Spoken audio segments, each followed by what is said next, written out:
soo dhawaada akhyaarta sharafta leh markale maanta waxaan isla joognaa ustaad Cabdiraxmaan Maxamed Goore oo laga yaabo badankiin inaad wada garanaysaan barnaamijkan maanta wuxuu ku saabsan yahay erebixinada ku saabsan ciidanka qalabka sido ustaadku waa cilmi baare waa macallin takhasus gaar ah oo ku saabsan militariga ustaadka ma haysto laakiin ujeedadan maanta waxay tahay in ustaadku uu nala wadaago aqoontiisa ku saabsan erebixinada ku saabsan ciidanka qalabka sido aad ogsoontihiin af Soomaaliga markii la qoray kadib erebixino fara badan la sameeyay marka erebixinadaasaan maanta rabnaa ustaadkana isla falaqayno haddii aad tahay wariye ama qoraa ama cilmi baare ama macallin ama qof af Soomaaliga xiiseeyo barnaamijkan waxaan hubaa in uu ku anfici doono marka soo dhawaada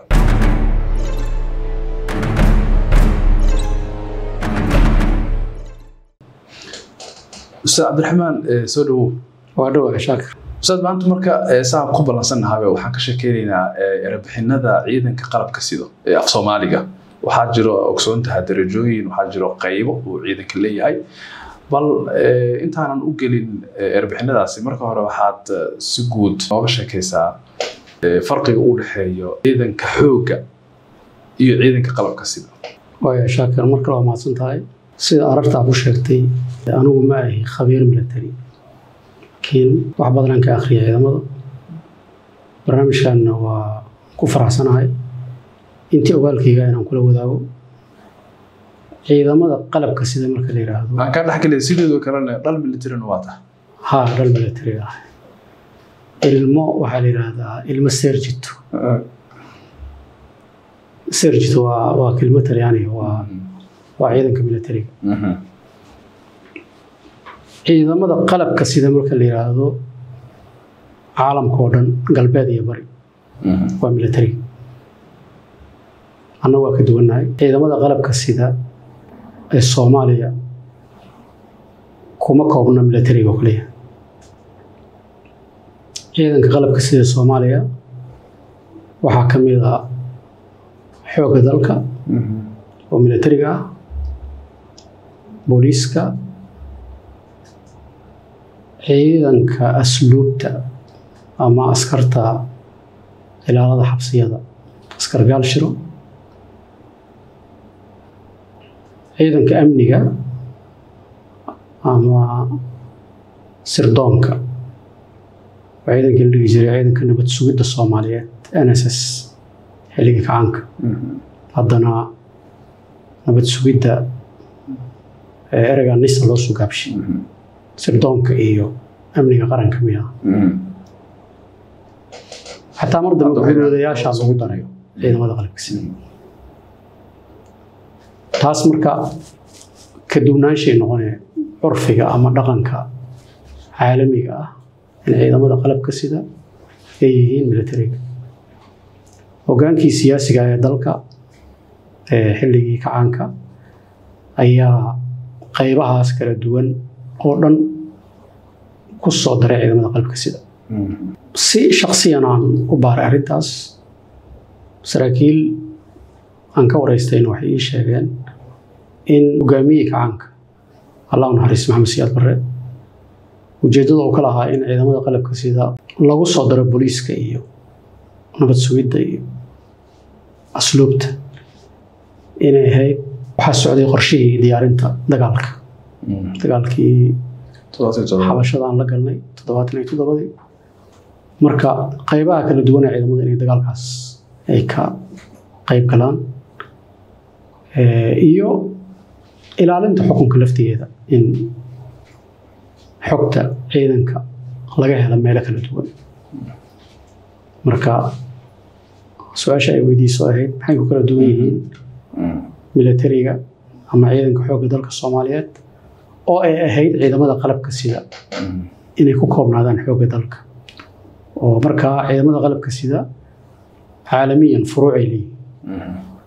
ciidamada dhulka ciidamada badda ciidanka cirka dalalka qaar oo annaga aan ka mid nahay waxay leeyihiin ciidanka difaaca cirka dawladaha qaarna ciidamadooda cirka iyo difaaca cirka waa isku hal ciidan marka waa kaas farqiga u dhaxeeya ciidamada qalabka sida anaga dastuurkeena waxaad noo qoran ciidamada qalabka sida Soomaaliya inay ka kooban yihiin xoogga dalka booliiska nabad sugidda iyo asluubta hadda guruude inuu jiro ma umaleynaayo waxaan rabaa ustaad inaan soo galno maaragtay nuxurka mawduuceen oo ah darajooyinka ciidanka waxa og tahay hadda afka rasmiga ah oo dalka looga hadlo waa af Soomaali waaye laakiin marka qaar waxaa dhacdo markii wax la tarjumayo kale in dadka wax qora ama wariyaasha ama aqoonyahanada macallimiinta ay ku dhibtoodaan waxaa laga yaabaa inaysan jirin meel laga tixraaco ama bug inuusan jirin ama haddii jiran uu yar yahay marka waxaan rabaa ustaad inaad kasoo bilaawdid adiga inta aqoontaada ku saabsan ciidanka ay gaarsiisan tahay oo ah darajooyinka ciidanka darajada meesha ugu hooseysa ilaa iyo meesha ugu koreysa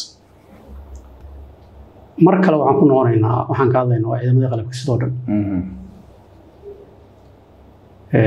su'aashaad haddii si gooni militariga ugu saabsan tahayna waa gooni inkastoo ciidamada qalabka sida Soomaaliya booliis iyo military iyo asluub darajooyinku ayna kala duwanayn waa laga yaabaa in sumadaha garbaha saaran ay kala duwan yihiin laakiin inta badan kalama duwana fardiga ciidanka qalabka sida ama ciidanka xoogga dalka Soomaaliyeed qofka marka la qoro waxaa la yiraahdaa waa dhibbo karuud dadadho tababar ilaa 9 bilood intaan ka ogahay ayaa la siiyaa oo ku saabsan gaardi ku saabsan salaan ku saabsan hubka fudud ku saabsan dishibliinka ciidanka qofku markuu dhamaysto tababarkaas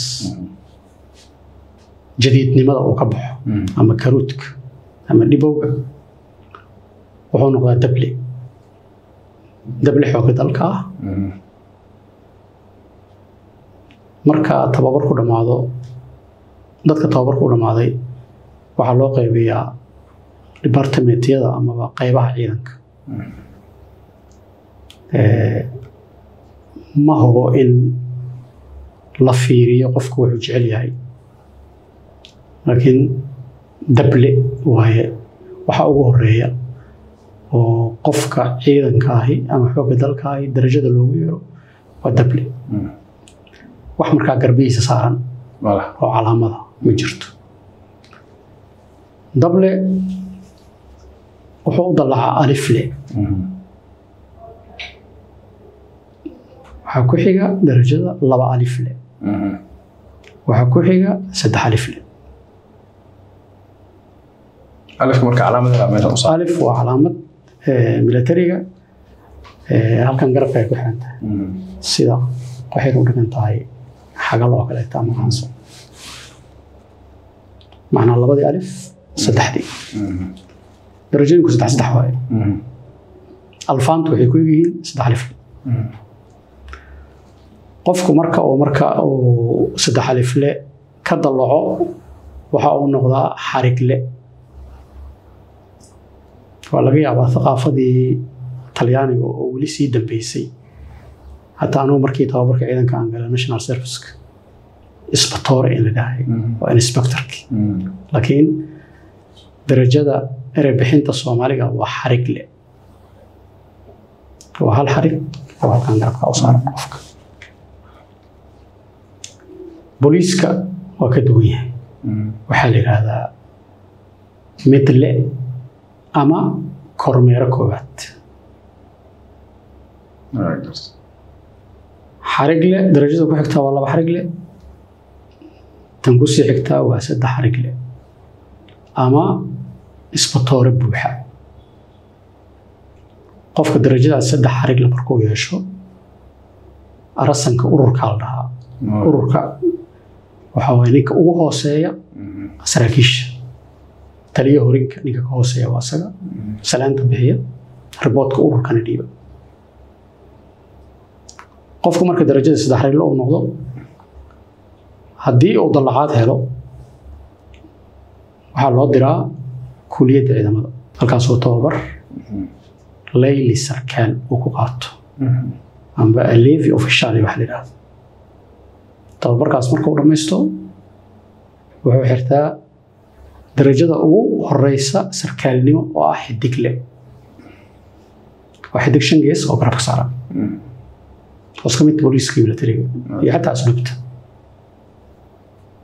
أنا سود أيضا وأيضا عن قاعدة واحد رجع على الأقل أيضا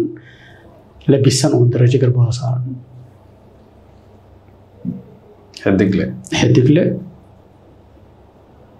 حدقله قف مركو كدلعه وحو نقدا لبا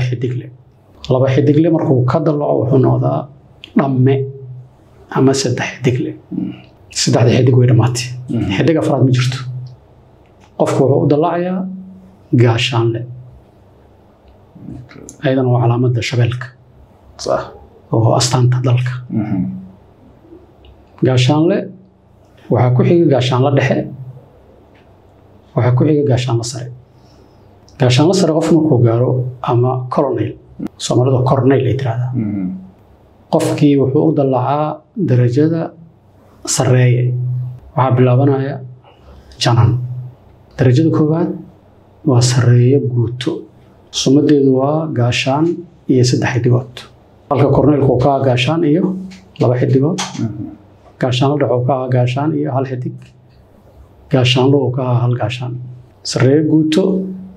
waxa ku xiga sareeye gaas qofku markuu u dalaco darajada sareeye gaas waxa u soo kordhaya sumad hore oo u wadan jirin oo ah wax ciidamadu ay dhahan garoon oo calaamad wareegsan laba istilaab dhaxda ku leh ama laba seef dhaxda ku leh garoon iyo gaashaan markuu yeesho waa sareeye gaas darajada ku xigta waa sareeye guud waa garoon iyo gaashaan iyo xidig darajadii ugu dambeysay oo qof Soomaaliya oo gaaro waxay ahayd sareeye guud madaxweyne ku-xigeenkii koowaad ee dalka ahna wasiirka gaashaandhigga ahaana taliyaha xoogga dalka sareeye guud Maxamed Cali Samatar darajooyinku halkaas ay ku egyihiin ciidankeena laakiin caalamka 2 darajo ka sii sareysa sareeye ciidan iyo marshal laakiin aniga ma lihin labadaas sareeye ciidanna ma lihin marshalna ma lihin darajooyinka marka wax yar aan ku noqdo oo dhameystira ciidanka waxaa loo qaybiyaa waa aragtay marka ay jiraan munaasabadaha ciidda jeeshka oo kale ama sanad guurada ciidamada marka taliyaha sare ee ciidanka oo ah madaxweynaha jamhuuriyadda ama taliyaha xoogga dalku oo hambalyeeynaayo maalintaas waxa leeyahay in loo hambalyeeynaayo sareeyaasha ciidanka saraakiisha saraakiil xigeenka alifleyda iyo dableyda waa darajooyinka aan soo sheegay dablo waa garanaysaa alifley waa garanaysaa alifley waa alfanti saraakiil xigeen waa darajooyinka 3 alifle ka bilow xarigle 2 xarigle iyo 3 xarigle waa soo tafishaal waxa la saraakiisha waa laba loo qaybiyaa saraakiil hoose iyo saraakiil sare saraakiisha hoose waa xidigle 2 xidigle iyo dhamme saraakiisha sare waa gaashaanle dhexe iyo gaashaanle sare sareeyaashuna waa jananada guuto gaas iyo guud waa intaas darajooyinka ciidanka iyo erebixintooda waxaan rabaa markuu ustaad waxa isla socda darajooyinka iyo dabcan qaybaha ama tirada ciidamada si fiican taasna bal iyadana soo bilow meesha ugu hooseyso unug ilaa iyo meesha ugu sareyso intaan taas gelin wax yar aan gadaal ugu noqono asaaskii xoogga dalka sida og tahay 1956 xukuumaddii daakhiliyada oo prime minister oo ka ahaa Allah naxariista Abdullaahi Ciise Maxamuud xilliga ayaa 14 sarkaal 14 waxaan dhihi lahaa leyli sarkaal dhalinyaro Soomaaliya ayaa loo diray Talyaaniga cid tababar military soo qaadata ayaga u horreeyay 14 kaasna waxaa loo diray dugsiga ciidanka lugta ee Jasena meesha la yiraahdo Roma ku yaal 2 sano ayay tababar soo qaateen kontinisdeedii markay soo laabteen military ma dhisnayn haddana dib waxa loogu celiyay booliiskii tababar lagu siiyay iskool buluusiya calankii markii la qaatay marka lixdankii ayaa la dhisay 12 abriil ciidanka xoogga dalka 14 nin marka darajada dhamme ama kabtan ayay u daleeceen xoogga dalka marka waxa loo dhiibay nin sarkaal ah oo markiis hore booliis ahaa sarreey guuto daawud cabdulle xirsi allah yarxamo ku xigeen waxaa looga dhigay maxamed siyaad bar saraakiishii 14 ka ahayd oo talyaaniga wax ku soo bartayna horimaha ayaa loo qaybiyey ilaa 8 horin ayaa horta lagu bilaabay cabdullahi yuusuf iyo maxamed faarax ciidi salaad kabayre iyo cabdalla faadil iyo sharmaan iyo ragsaasay ahayd nuur cadow iyo ragsaasay ahayd nin ibraahim warfaadoon yaa la dhihi jiray ragsaasay ahayd ciidamadeenu marka 2,000 ay ahaayeen xilligaas 60kii tiradoodu waa kordhaysay dagaalka 64 la galay su'aashaada markaan u soo noqdo qaab dhismeedka ciidanka xoogga dalka Soomaaliyeed qaab dhismeedkiisa ugu weyn oo ciidankeenu gaaray wuxuu ahaa qayb مثلا dagaaladii sokeeye 88kii intaysan qarxin dalku wuxuu lahaa 3 qaybood oo ciidan qaybta 26aad fadhigeedii yahay Hargeysa qaybta 21aad oo Dhuusamre iyo qaybta 6aad oo Baydhabo qayb walba marka waxay ka kooban tahay gaasas qayb marka maxaa ku xiga gaas sida caadiga ah marka qaybtu waxay ka kooban tahay 3 gaas waa 3 gaasku wuxuu ka kooban yahay 3 guut gaas maxaa ku xiga guut guutadu waxay ka kooban tahay 3 urur ururku wuxuu ka kooban yahay 3 hormood horintu waxay ka kooban tahay 3 koox ciidanku waa saas kadib waa unug kadib waa fardi waa qof ciidanku saas waaye صح way kala duwan tahay marka hogaaminta dalalka qaarkood koox waxa arkaysaa xidig la hogaaminayo annaga inta badan koox isbatoora hogaaminayay saraakiisha xidig la ugu hooseeyo kooxda marka waa 60 amsa 40 kooxdu dabcan 9 min adiga waa 40 haddana waxaa kala duwan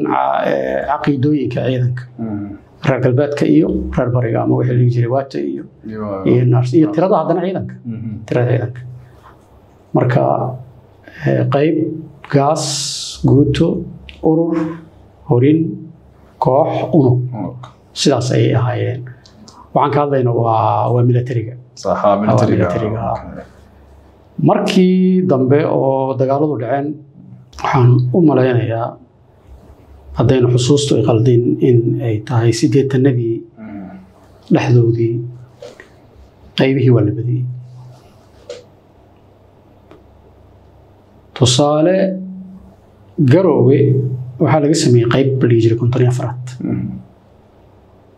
oo aan qiyaasayo inay gaas ahayd marka hore ma hubo qaybtaas inay gaas ahayd iyo in qayb ay ku bilaabatay 54 ma hubo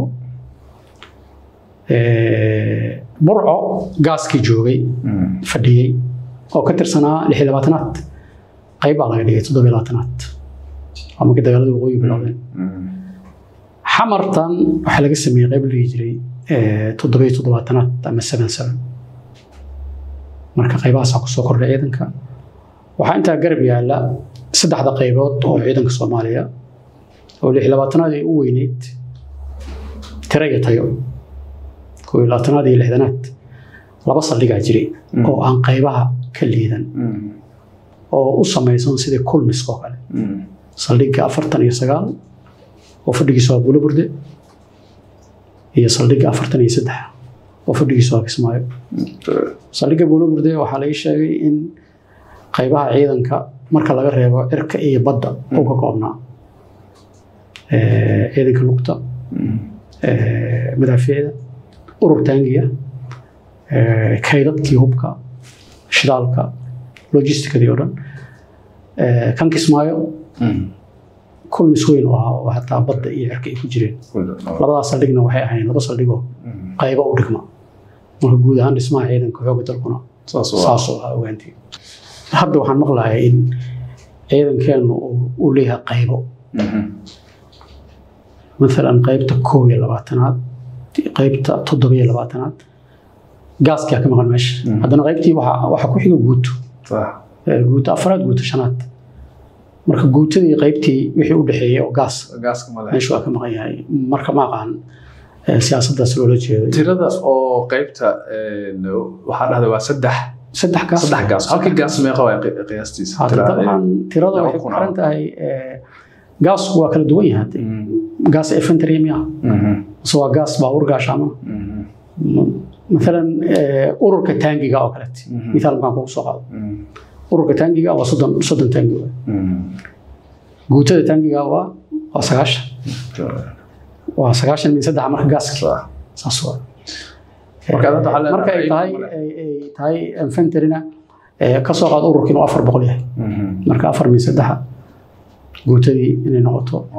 kuniyo waxooga gaaski marka intaas inuu noqdo waxa qurxanaadaha in ciidankan hadda uu noqdo gaasas oo qaybta la iska dhaafay qaybaan tirada leeyahay maadaama tirada aan leeyahay waata ustaad aad iyo aad ma santahay akhyaarta sharafta leh aad iyo aad u mahadsantihiin hadii aad programka ka hesheen fadlan saaxiibada la sii wadaag bye bye nabaday shukran